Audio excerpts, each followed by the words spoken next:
Ambil rambutan, memakai galah, rambutan berada di rumah Pak Salam. Awal kata mengucap basmalah, diiringi pula mengucap salam. Bismillahirrahmanirrahim. Assalamualaikum warahmatullahi wabarakatuh. Selamat pagi dan kembali lagi dengan program podcast Forum Anak Kota Tanjung Pinang.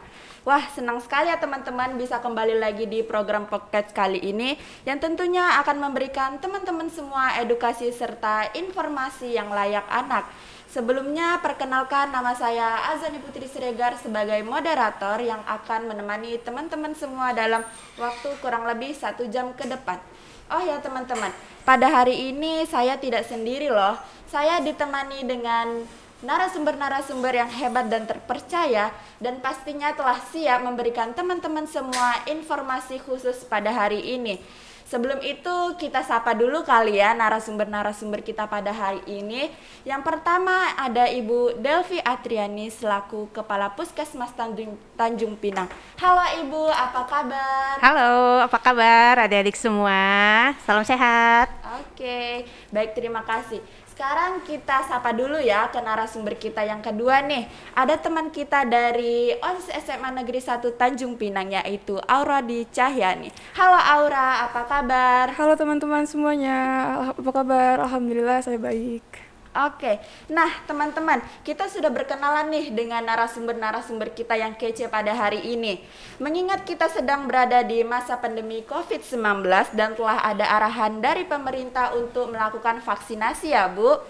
Dan telah ada edaran untuk vaksinasi anak usia 12 tahun dan 12 tahun sampai dengan 17 tahun.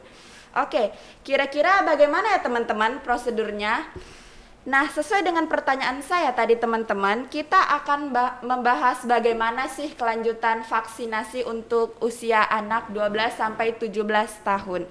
Agar kita bisa mendapatkan jawabannya, kita mulai saja podcast pada hari ini.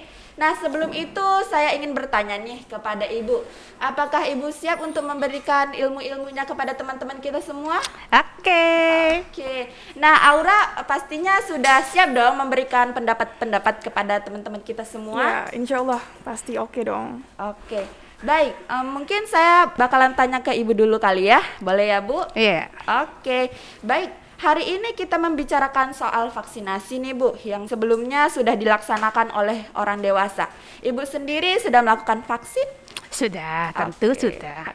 Boleh tahu Ibu vaksin jenis apa Ibu? Kalau saya ini masuk gelombang pertama ya, tenaga kesehatan. Jadi kita menggunakan vaksin Sinovac kalau saya. Oke, luar biasa teman-teman.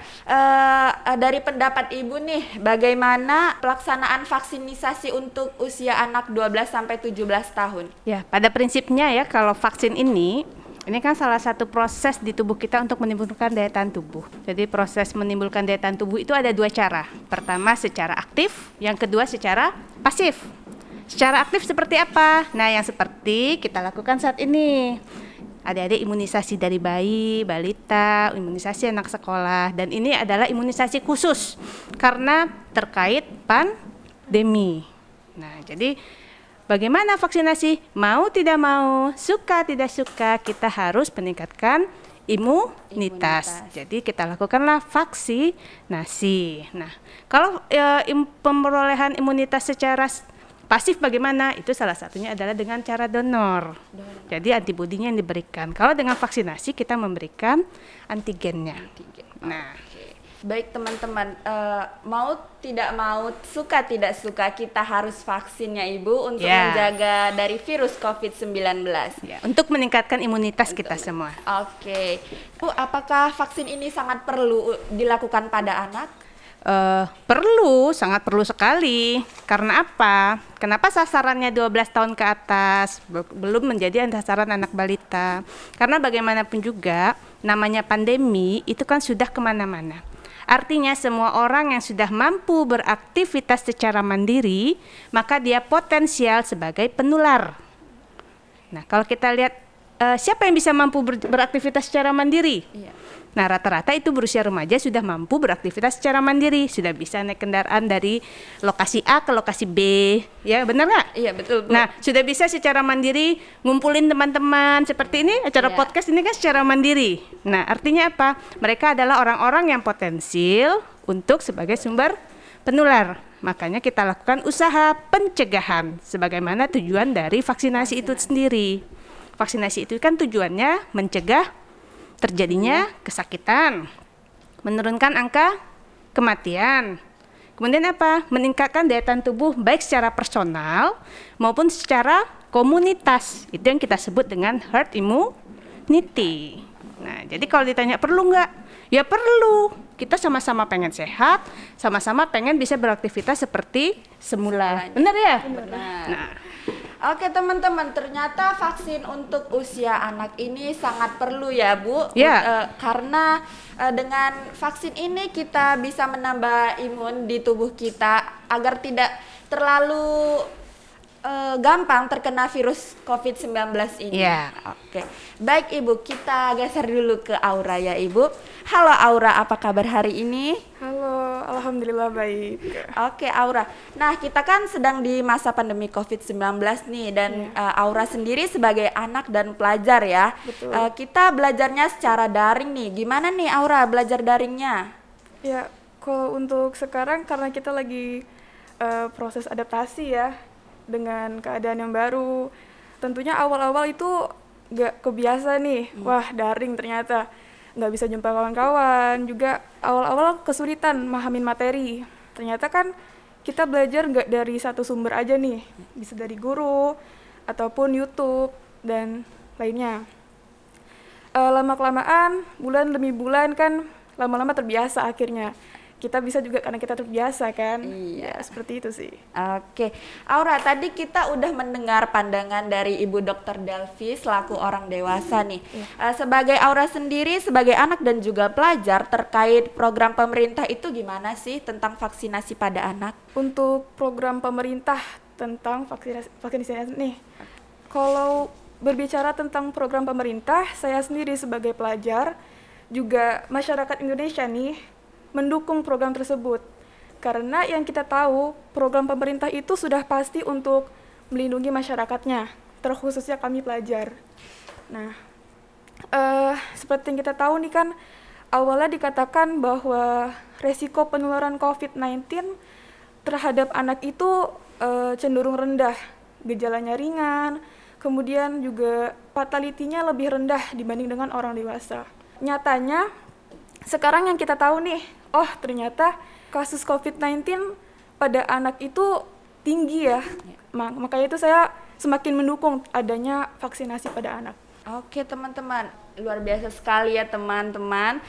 Aura sendiri sebagai anak dan pelajar, Aura sangat mendukung loh program pemerintah ini dalam melaksanakan vaksinasi ini, yang pastinya memberikan terbaik untuk kita sebagai pelajar ya, betul. Aura. Oke Aura, tahan dulu ya pendapat-pendapatnya, kita kembali lagi ke Ibu Dr. Delvi. Baik Ibu, terkait dengan jenis vaksin yang ada, setahu saya ada 2 jenis ya Bu, satunya ada Sinovac dan ada AstraZeneca. Untuk anak-anak sendiri kira-kira jenisnya khusus atau sama nih Bu? Kalau Ya. boleh tahu. Jadi kita yang beredar di Indonesia itu hanya 2 ya. Kalau ditanya ada berapa jenis, banyak sekali jenis variannya ya. Oke. Udah lebih dari 5, 7 kalau nggak salah saya yang terbaru ini. Nah, yang beredar di Indonesia itu baru 2, Sinovac dan AstraZeneca. Nah, untuk adik-adik, ini kita menggunakan vaksin Sinovac. Nah, jadi sesuai dengan program pemerintah ya. Jadi untuk usia remaja itu menggunakan vaksin Sinovac. Oke Bu, kalau masalah dosisnya seperti yang kita ketahui, kalau kita mengkonsumsi obat kan antara dosis orang dewasa dan dosis anak itu berbeda ya Bu. Gimana kalau vaksin ini Bu, apakah sama atau berbeda? Nah, kalau remaja itu berat badannya sama saya kayaknya sama aja, ya. Berat Azani ini sama saya juga sama aja kayaknya ya. Jadi dosisnya juga sama, karena remaja itu ada secara fisik dia sudah menyerupai dewasa ya. Nah, apalagi kan ini vaksin, artinya kita memberikan dalam dosis yang sangat-sangat kecil. Jumlahnya hanya 0,5 mili. 0,5 mili itu berapa tetes? Sekitar 8 tetes. Jadi kalau kita pakai pipet, teteskan ya kira-kira 8 tetes, sedikit sekali gitu. Dia hanya untuk mengenal, kemudian kalau kita udah mengenal, makanya ada namanya vaksin itu ulangan ya. Ya. Nah, nanti adik-adik kan ada ulangannya, vaksin 1, kemudian jeda, kemudian ada ulangan. Karena dia tidak cukup mengenal, tetapi harus menimbulkan daya tahan tubuh. Baik, nah kalau Aura sendiri nih, apakah sudah melakukan vaksin? Untuk sekarang belum ya, vaksin belum. Setelah mendengar pandangan dari ibu dokter ini, Aura apa merasa tertarik atau masih cemas gitu? Kalau untuk vaksin itu sebenarnya mau. Cuman kalau ditanya takut apa enggak nih gitu, kan awalnya nggak tahu ya. Pasti rasa takut itu ada, normal dong gitu ya. Jadi seperti pepatah mengatakan nggak kenal maka nggak sayang gitu. Awalnya kita nggak tahu gitu, vaksin kan ada berita-berita yang bilang oh efek sampingnya begini. Teman-teman juga sebenarnya takut. Ada yang bilang ke saya, aduh takut mau divaksin nih gitu. Oh ternyata pemerintah memberi vaksin kepada anak-anak itu nggak sembarangan dong, pasti aman, sudah teruji klinis. Jadi insya Allah nggak apa-apa sih. Oke, sama dong Aura, saya juga belum vaksin nih. Oke teman-teman semua, ternyata Aura ini tertarik loh untuk melakukan vaksinasi pada anak. Nah teman-teman semua tertarik juga nggak untuk melakukan vaksin? Bagi yang tertarik dan bingung nih cara bagaimana pendaftaran vaksinnya, kita boleh tanya dong sama ibunya langsung. Bu, gimana nih cara mendaftar vaksin anak ini? Jadi vaksin kalau untuk usia sekolah dilaksanakan di sekolah ya. Tapi kalau untuk remaja yang nggak sekolah, silakan ke sentra vaksin. Sentra vaksin di kecamatan, di kelurahan itu kan ada, atau ke puskesmas terdekat bagi yang tidak sekolah. Tapi kalau masih sekolah, itu nanti difasilitasi dari sekolahnya, ada jadwalnya. Kemudian kalau saya harapkan sih download. Kita ada aplikasinya, pedulilindungi.id. Di situ ada silakan register, masukkan NIK, semua kita kan kalau lahir ada NIK-nya ya, nomor induk kependudukan. Jadi nanti sertifikatnya akan terbit langsung melalui aplikasi tersebut. Karena semuanya tersistem. Jadi untuk vaksinasi, istimewanya vaksinasi COVID ini real time. Jadi begitu ada selesai vaksin, selesai observasi 30 menit, kita sertifikatnya langsung bisa diterima by phone. Ya, jadi tidak bisa kita terbitkan manual. Jadi semuanya tersistem. Oke, canggih sekali ya teman-teman sekarang. Jangan lupa nih untuk download aplikasi yang Ibu Dokter sebutkan Peduli tadi. Lindungi. Pedulilindungi.id. Dan jangan lupa masukin NIK. Nanti kalian akan mendapatkan sertifikat setelah vaksin ya, Bu. Yeah. Oke, kita tanya lagi ke Aura ya, Bu. Baik Aura, yang kita ketahui vaksinasi ini adalah salah satu upaya untuk penghambatan penularan COVID-19 ya. Betul. Zani ingin tahu nih, menurut Aura bagaimana sih cara kita melindungi diri dari COVID-19 ini? Cara melindungi diri dari COVID-19, yang pertama itu tentu kita harus patuhi protokol kesehatan, protokol prokes ya. Kemudian juga diimbangi dengan pola hidup sehat. Kita tinggalin nih kebiasaan-kebiasaan buruk kita yang mungkin awalnya kita nggak pernah olahraga, atau tidak pernah mengkonsumsi vitamin, sayuran, dan buah-buahan. Atau mungkin kita sering begadang dulu nih. Nah, sekarang biasakan untuk memulai pola hidup sehat yang lebih baru, yang lebih baik lagi bagi tubuh kita. Kemudian juga kita harus tetap berpikir positif.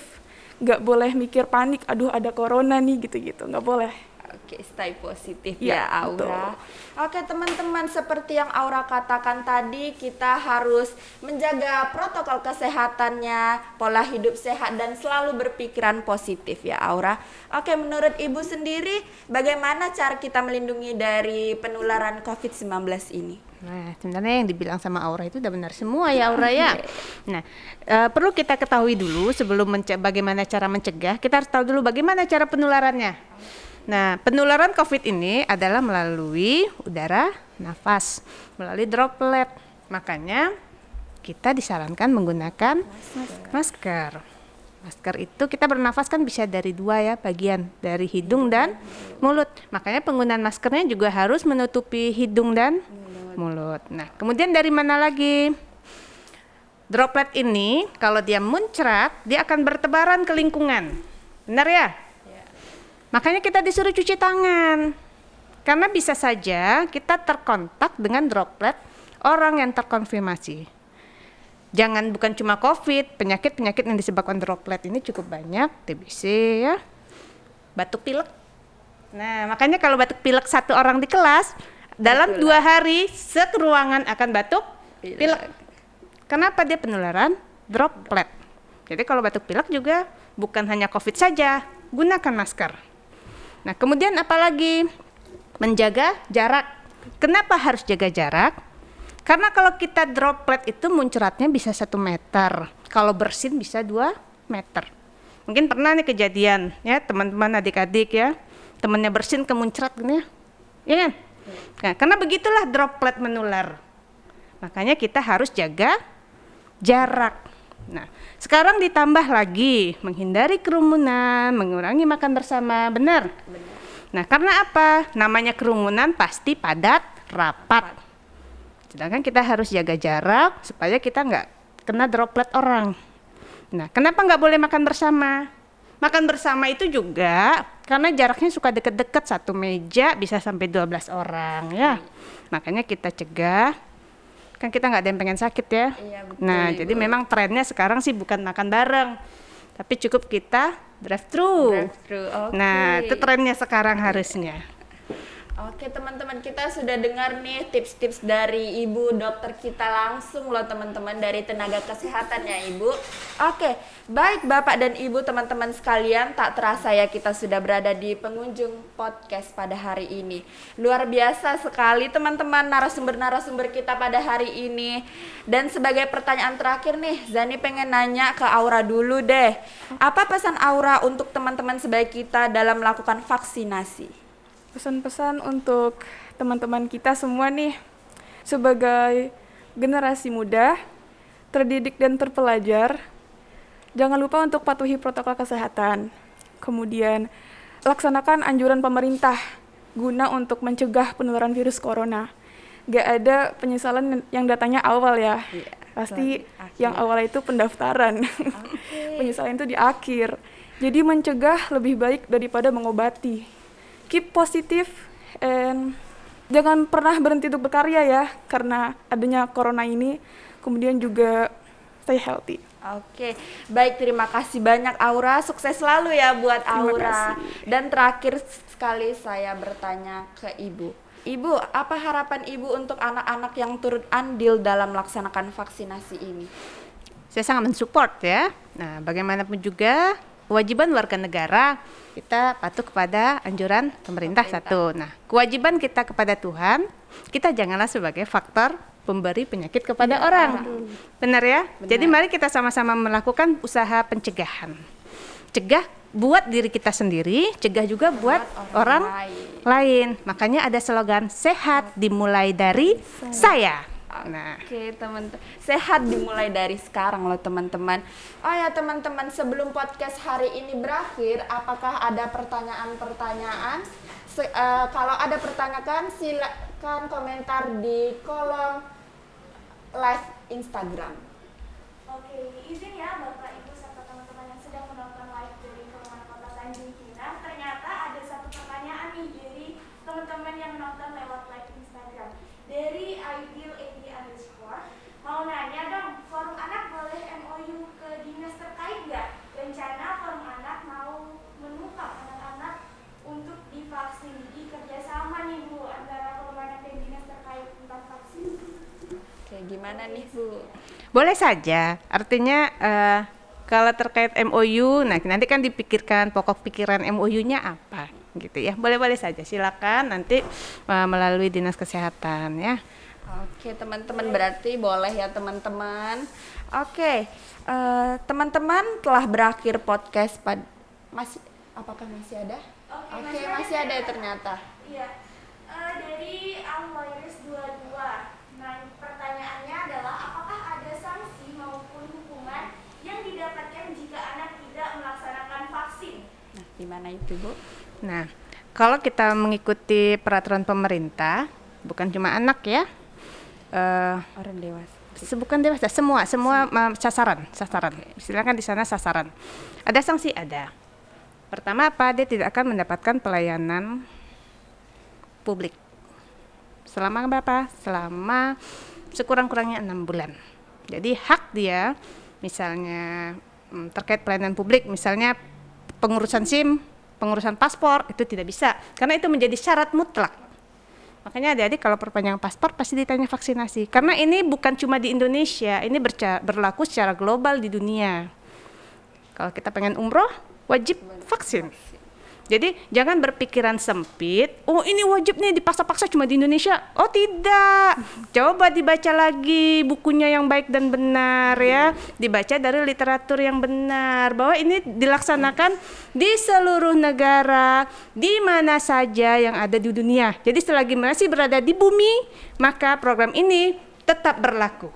Oke teman-teman, baik gitu loh, kita tetap harus melaksanakan vaksinasi, tidak ada tengok-tengok umurnya gitu ya Bu, semua yang ada sasaran ya, usia sasaran. Oke, apakah ada pertanyaan lagi? Ya, ada satu lagi nih Pak, dari Tegar Ahmad. Beliau menanyakan apakah ada efek samping dari pelaksanaan vaksin bagi anak-anak? Efek samping Ibu. Efek samping, nah dia ada efek samping, ada kejadian ikutannya. Iya. Efek sampingnya gini, contohnya pernah jogging nggak? Pernah. Nah, efek sampingnya apa? Pegel-pegel. Pegel-pegel. Iya. Bener ya? Iya. Bener ya?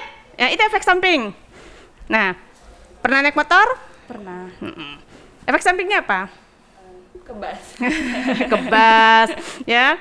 Kadang-kadang kalau apes kena knalpot, ya. Bu. Kalau apes lagi terjatuh, bener ya? Nah, begitu juga dengan vaksinasi. Jadi efek samping ada, ya. Yang paling sering itu memang kayak kata Aura tadi, rasa takut yang berlebihan, cemas nih. Jadi kalau mau disuntik tidak takutan. Kalau orang takut itu bukan cuma karena vaksin saja, takut sama ngelihat semut juga bisa pingsan, ya, karena ketakutan yang berlebihan. Nah, tapi sebenarnya itu bukan kejadian ikutan pasca imunisasi ya. Jadi efek samping yang paling sering dirasakan itu pertama, namanya disuntik, jarum ditusuk, pasti timbul rasa nyeri di tempat yang disuntik. Benar ya? Benar. Nah, disuntik, kemudian apa? Kadang-kadang pegel pada bagian area yang disuntik, itu biasa. Kemudian apa lagi? Kadang muncul bengkak merah pada bagian yang disuntik, itu juga biasa, kompres saja. Kemudian apalagi kadang-kadang meriang, itu biasa. Ya karena apa? Namanya juga kita menimbulkan imunitas. Nah itu biasa. Tetapi kalau terjadi kejadian-kejadian berat, itu kasusnya sangat jarang. Contohnya apa? Ada namanya reaksi obat shock anafilaktik misalnya. Itu kejadiannya jarang ya. Dalam 10.000 mungkin satu, walau-walau insya Allah sih tidak ada. Sejauh ini yang sudah kita vaksin hampir di wilayah Pancur saja itu sudah 16.000, alhamdulillah satu pun tidak ada ya. Kemudian apa yang berat-berat lagi, Stephen Johnson syndrome, itu yang apa, melepuh kulitnya, itu juga kejadiannya sangat jarang dan belum ada dilaporkan. Nah jadi itu sifatnya personal kepada masing-masing orang, jadi bukan karena obatnya, tetapi memang ada namanya reaksi sensitivitas personal, sama kayak orang asma ya. Asma ini kan ada yang disebabkan udara dingin, ada yang disebabkan debu, jadi sifatnya sangat personal, jadi tidak bisa kita banting rata untuk semuanya gitu. Jadi itu sifatnya orang per orang. Oke teman-teman, apakah terakhir nih ada pertanyaan lagi gak? Iya, terakhir dari Fazira 8 mau nanya nih, waktu yang tepat untuk kita vaksin setelah kita terpapar virus corona kapan ya? Waktu yang tepat buat vaksin setelah terpapar virus corona. Biasanya kita ambil limit 3 bulan sejak dinyatakan negatif. Nah, sebenarnya 3 bulan ini sih untuk perbaikan imunitas saja. Namanya kita habis sakit, mau sakit cacar air, mau batuk pilek, badannya itu kan butuh pemulihan.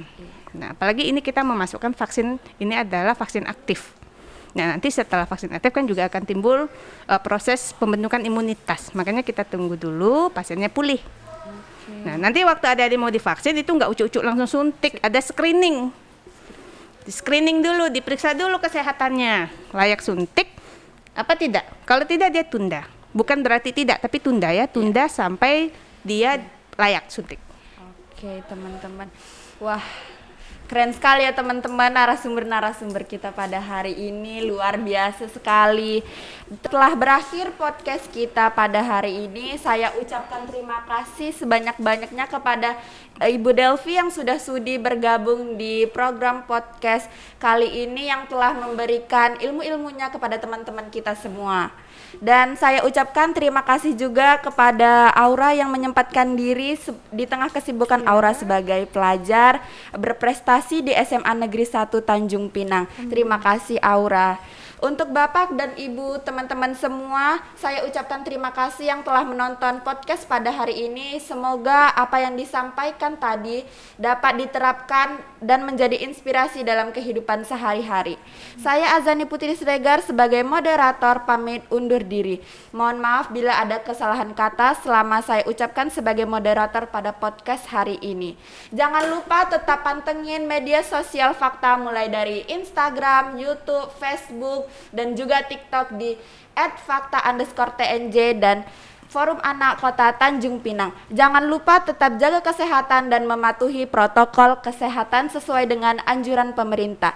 Saya akhiri dengan wabillahi taufiq wal hidayah. Wassalamualaikum warahmatullahi wabarakatuh.